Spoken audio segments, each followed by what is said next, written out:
Assalamualaikum warahmatullahi wabarakatuh. Selamat siang semuanya. Perkenalkan, saya Ais Delia Nurbadiah dengan NPM 2101080. Saya mahasiswa Sekolah Tinggi Ilmu Ekonomi Latifah Mubarakiyah dengan prodi manajemen kelas 1C semester 1. Sebelumnya saya ingin mengucapkan terima kasih banyak kepada Bapak Adi Robit Setiana SEMM selaku dosen pengampu untuk mata kuliah pengantar bisnis. Pada kesempatan kali ini saya akan memaparkan sebuah materi mengenai bisnis internasional. Globalisasi telah menjadi tren ekonomi dunia, juga merupakan fenomena yang tidak dapat terelakkan dalam dunia bisnis.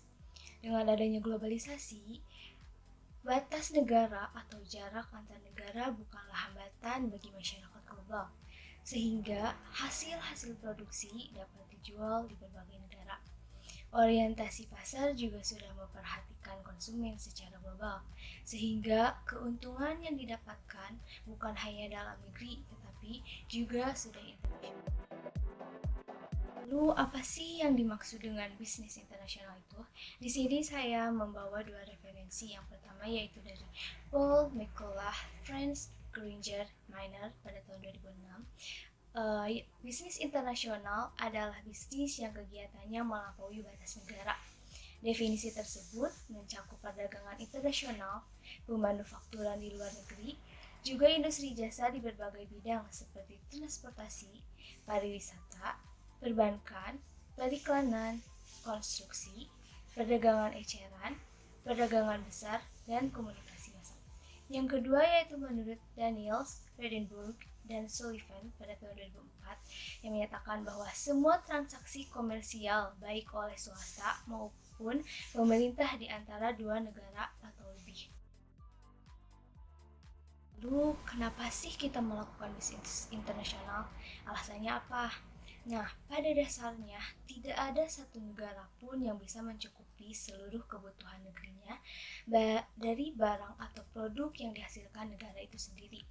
Hal ini disebabkan karena adanya ketidakmerataan baik dalam sumber daya alam maupun sumber daya manusia.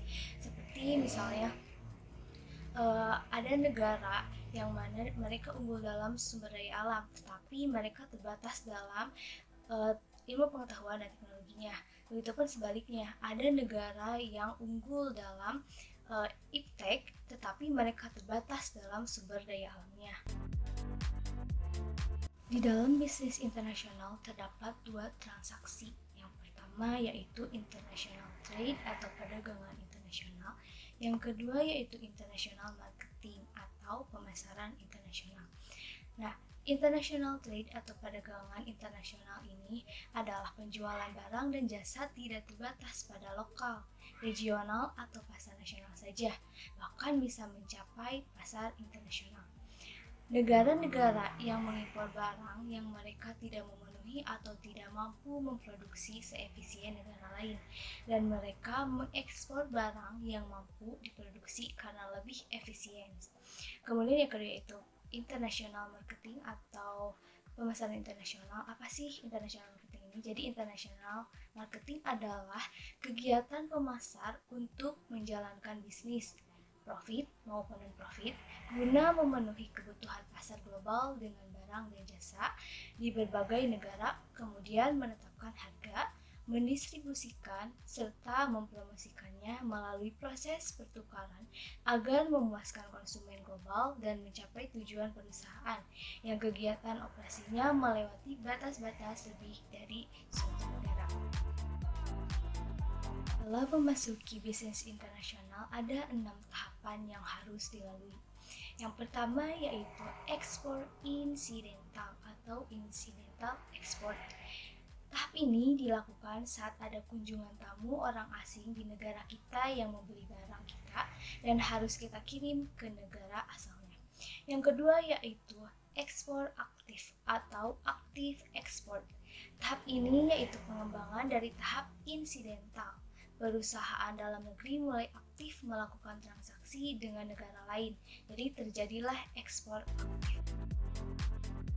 Kemudian yang ketiga yaitu penjualan lisensi atau licensing. negara pendatang menjual lisensi atau merek saja kepada negara penerima, sehingga negara penerima leluasa melakukan manajemen dan atas dasar pembelian merek tersebut, negara penerima harus membayar fee kepada negara pendatang. Kemudian yang keempat yaitu franchising. Pada tahap ini, perluasan dari lisensi, di mana yang dijual tidak hanya merek saja, tetapi lengkap dengan atribut, bahkan sampai dengan pengawasan manajemen. Penerima disebut franchise, dan pemberi disebut franchisor.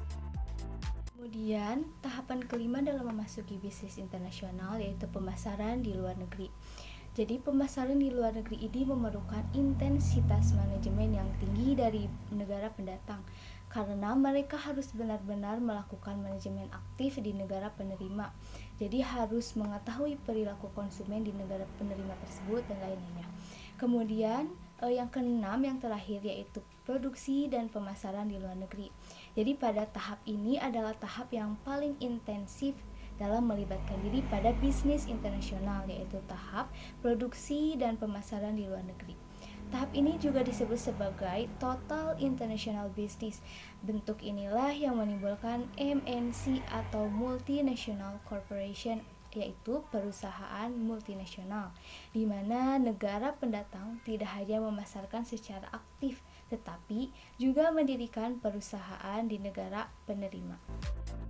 Kemudian materi terakhir yang akan saya sampaikan yaitu hambatan dalam melakukan bisnis internasional. Hambatannya ada 4. Yang pertama yaitu batasan perdagangan dan tarif bea masuk. Yang kedua yaitu perbedaan bahasa, sosial, dan budaya. Namun perbedaan bahasa kini semakin berkurang karena sudah adanya bahasa Inggris sebagai bahasa internasional. Yang ketiga yaitu kondisi politik dan hukum. Jadi apabila ada dua negara yang kondisi politiknya tidak baik, maka akan susah melakukan bisnis internasional ini. Yang terakhir yaitu hambatan operasional atau hambatan dalam transportasi atau pengangkutan. Mungkin sekian materi yang dapat saya paparkan.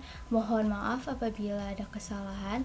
Terima kasih. Wassalamualaikum warahmatullahi wabarakatuh.